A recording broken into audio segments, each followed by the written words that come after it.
Good morning, friends, and welcome to New Garden Friends Meeting. Here at New Garden Friends Meeting, we take welcome very seriously. It is at the heart of our community life that we make space for everyone during our worship together. You are welcome here among friends.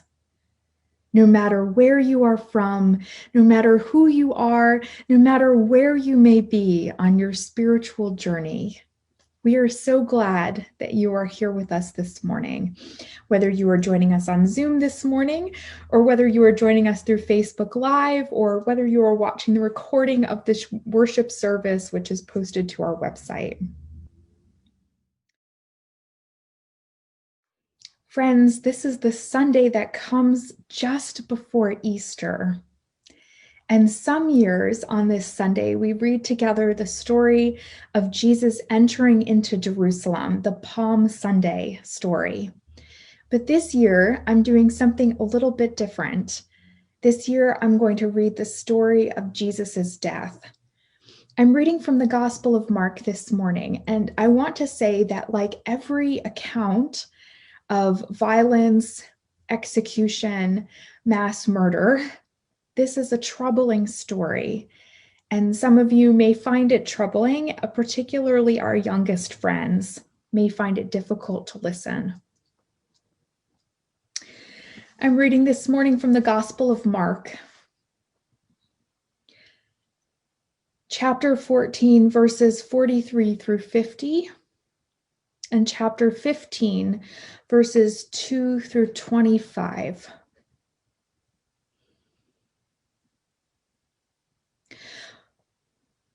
While Jesus was still speaking to the group, Judas, one of the 12, arrived. And with him there was a whole crowd that came with swords and clubs, having been sent by the chief priests and the scribes and the elders. The betrayer had given them all this sign, saying, "The one I kiss is the man, the one you are to arrest. Arrest him and lead him away under guard." So Judas came and went up to Jesus at once and said, "Rabbi," and kissed him. And then the group laid hands on Jesus and arrested him. One of those who had stood near Jesus drew his sword and struck at the slave of the high priest, cutting off his ear. And then Jesus said to all of them, "Why have you come out with swords and clubs to arrest me, as though I were a bandit? Day after day I was with you at the temple teaching, and you did not arrest me then. But let the scriptures be fulfilled now." And then all of the group deserted him and fled. When Jesus was brought before Pilate, Pilate asked him, "Are you the king of the Jews?" And Jesus answered him, "You say so." And then the chief priests and others accused him of many things. And Pilate asked him again, "Have you no answer to these charges? See how many charges they bring against you." But Jesus made no further reply, and Pilate was amazed. Now, at the Jewish festival, it was common to release a prisoner for the crowd, anyone who they asked for. Now, a man called Barabbas was in prison with the rebels who had committed murder during the insurrection. The crowd came and began to ask Pilate to do for them according to as was the custom. And Pilate answered them, "Do you want me to release for you the king of the Jews?" For he realized it was out of jealousy that the chief priests and others had handed him over. But the chief priests stirred up the crowd to have them release Barabbas instead. And Pilate spoke to them again, "What do you wish me to do then with this man called the King of the Jews?" And they shouted back, "Crucify him." And Pilate asked them, "What evil has he done?" And they shouted all the more, "Crucify him." And so Pilate, wishing to satisfy the crowd, released Barabbas for them and flogged Jesus, and then handed him over to be crucified. The Roman soldiers led him into the courtyard of the palace, the governor's headquarters, and they called together the whole cohort. They clothed him then in a purple cloak, And after twisting some thorns into a crowd, they put it on him, and they began saluting him, mocking him, saying, "Hail to the King of the Jews!" They struck his head with a reed and spat upon him and knelt down to mock him, to pretend to pay homage to him. They stripped him of the purple cloak, and then they put his clothes back on him, and then they led him out to be crucified. They compelled a passerby who was coming in from the country to carry the cross. It was Simeon of Cyrene, the father of Alexander and Rufus. They brought Jesus to the place called Golgotha, which means the place of the skull. They offered him some wine mixed with myrrh, but he did not take it. And they crucified him and divided his clothes among them, casting lots to decide who would take what clothes. It was 9 o'clock in the morning when they crucified Jesus. This part of the Easter story is so painful and difficult. It's horrifying. And part of why it is so horrifying for us, I think, is because it is familiar.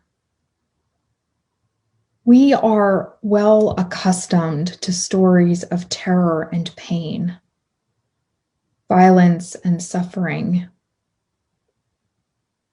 We are well acquainted with how oppression works, with how governments silence and eliminate rebels and protesters. We know the shape of this story. Even when we first start reading of Jesus' arrest, we know that it will end in death. It is the story of nonviolent resistance against oppressive government, resistance being met with swift and brutal retribution. We are all familiar with this. We know that oppression is underpinned, is held up with the threat of violence and death. Here in the United States, we see this story play out over and over again in our own history. Perhaps the most direct and clearest comparison to the story of Jesus on the cross comes in the form of lynchings in the United States. Crowds killing those who stand up against systems of oppression. We read the story and it scares us. It scares us because we see humanity within it. We see the desire for power, the willingness to commit acts of violence, to hold and control that power. And perhaps most frighteningly of all, we see community apathy, how apathetic groups of people can be to ongoing violence and oppression. Some years on Sunday, as I said earlier, this Sunday, the Sunday just prior to Easter, we read together the story of Jesus entering Jerusalem, Palm Sunday, a story of celebration and resistance to empire, a story filled with hopefulness and hosannas. Sometimes, often, I like to go from Palm Sunday to Easter and skip over this moment within the story. This moment when death is real. This moment of pain and suffering.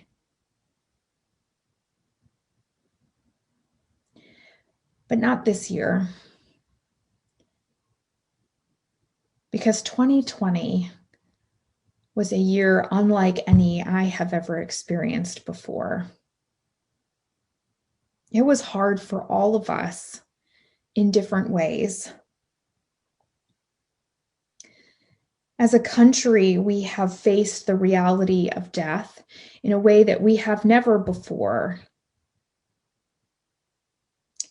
We have learned how members of our own community, our neighbors, are willing to ignore suffering, even in the face of indisputable evidence. They are hard-pressed to do anything to prevent it. We also lived through an election unlike any in our history, one that showed us again the face of the worst of what America can be. We reckoned with racism in a new public way in this past year, although that evil has always been part of our history, always present, constant and continual. Publicly, we faced it in a way that we had not before. We personally have grieved. We have felt alone and isolated in this past year. We have spent so much of the year missing our family and our friends, longing for the community that has always supported and uplifted us. We are a different community of people than the one that gathered digitally a year ago on this day. A year ago, we were in the early days of digital worship, and we thought, all of us thought, that it would only last for a few weeks. We didn't know what we know now about ourselves or about our country. Into the struggles of this last year, this story strikes a new note, one that resonates, I think, with our own pain. The Easter story may begin with the joyful entry into Jerusalem, but this moment at the cross, is essential. This moment is about the realness of what it means to be human. The crucifixion reminds us something that we do not like to remember, that suffering is as much a part of the human experience as joy.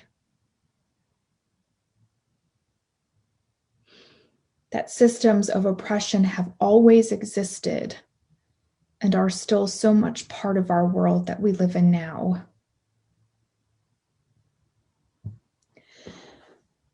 It was striking to me as I was thinking about my message for today, because I was also reading the news. The US experienced no mass shootings for 1 year until this past week. First, the shooting in Atlanta, a racist and misogynistic hate crime, and then the mass shooting in Boulder just a few days later. The truth is that we are horrified by these mass shootings, but we are not surprised. Really, for America, the most surprising thing is that we went an entire year without any mass shootings. We are well accustomed to violence born from white male hate. That domestic terrorism is part of the very fabric of our country. It does not shock us. It just reminds us of the truth that violence is as American as apple pie. In the very same way, Jesus' death was a commonplace horror. The Roman Empire held onto its vast power by crucifying lots of people. It was a common violence. It was unremarkable. Jesus, throughout his life, he preached a consistent message, a message that reminded his followers again and again that our greatest calling is to love our neighbors. Jesus preached about the power of peacemaking. Jesus preached about justice, how our allegiance should be only to God, who is all about mercy. It was this message that got him killed. The Romans saw him, rightly so, as a threat. And in the text, we see the evidence of this, although some of the language is a little bit unclear because it talks about the chief priests being separate from Pilate. But the chief priests were also those who were helping support the Roman occupation. They, along with Pilate, represented Roman authority. They saw him as a head of Jewish resistance, a Jewish resistance movement, not a violent one, but a nonviolent resistance movement. He was subversive, an agitator, and he was dealt with by the Roman Empire in the way that they dealt with all threats. In the same way, in our modern world, that Gandhi was handled. In the same way that Dr. Martin Luther King Jr. was taken care of. We know this story. It is familiar to us that the head of a nonviolent resistance movement would be killed. Jesus' followers are grief-stricken over his death, but I wonder what impact it had on the Jewish population. Perhaps it was a small blow to some small hope of freedom or peace. But maybe, like all of us reading about another mass shooting, maybe they were simply unsurprised.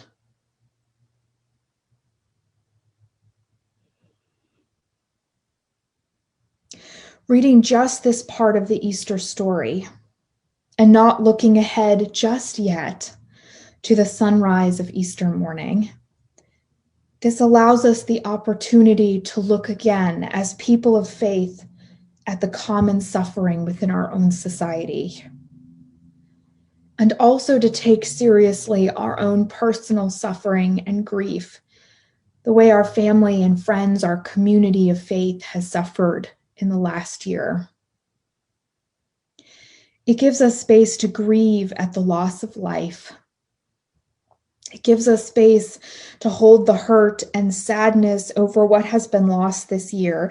It gives us space to be angry about the senselessness of violence.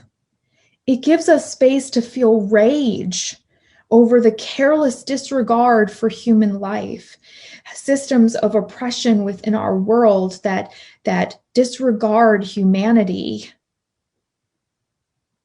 It gives us space to really feel how painful it is to live in a world where this story of oppression is so familiar to us. We know that Easter morning is coming. This story, it has a surprise ending, one that overturns our assumptions about power and violence. The story has an ending that can change our narratives. But we are not at Easter morning quite yet. And my invitation to all of you this year is to pause for a minute right here at the cross, at the place of death. My invitation to you this year is to hold your own personal pain and sorrows, to hold them and to honor them. My invitation to you is to take time to feel the sorrow of our country. My invitation to you is to let injustices sting once again, to not be numb to them, to allow yourself to feel horror, to give yourself permission to cry over the despair of our fellow human beings.